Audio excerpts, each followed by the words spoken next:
মই আকৌ এবাৰ প্ৰতিশ্ৰুতি দিছোঁ। হয় নেকি মামা?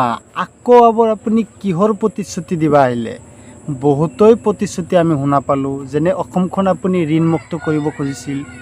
এইবাৰ আপুনি যিমান ঋণ ল'লে তাৰে কেলকুলেটৰ মাজত অসমত এজন মানুহৰ ওপৰত ঋণৰ বোজা হৈ আছে 60,000কৈ। তাৰপিছত আপুনি চাওকচোন মামা, কিমানখিনি আপুনি চাকৰি দিয়াৰ কথা প্ৰতিশ্ৰুতি দিছিল, সিমানখিনি আপুনি দিবা পাৰিছেনে? অসমখনক আপুনি দৰিদ্ৰমুক্ত কৰিব কথা আছিল আপোনাৰ, সেইখন কৰিব পাৰিছেনে আপুনি?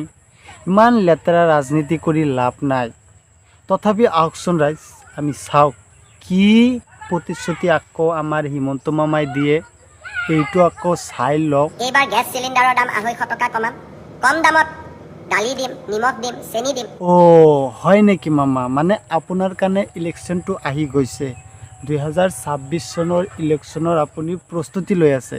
মানে বিজেপি দলৰ পিনে ৰাইজক কেনেকৈ আনিব পাৰি তাৰ কাৰণে আপুনি প্ৰস্তুতি লৈ আছে, কেনেকৈ 2026 চনৰ ইলেকশ্যনটো জিকিব পাৰি।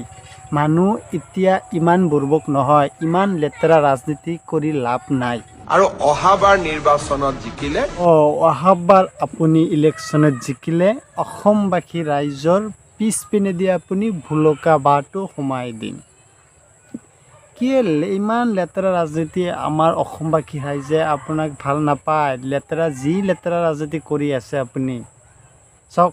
এই সময়ত আমি জুবিন দাৰ জাষ্টিছৰ বিষয়ে খুজি আছোঁ, জুবিন দাক ন্যায় লাগে।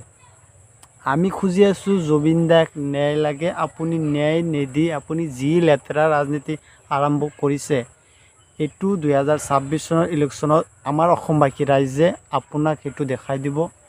আপুনি এটা কাম কৰক, আপোনাৰ ওপৰত আমি গুৰুতৰে অনুৰোধ জনাইছোঁ, আমাৰ জুবিন দাৰ ন্যায় লাগে। তাৰপিছত ন্যায় দি কেনে আপুনি ফাইনেল কথা ৰাজনীতি কৰক।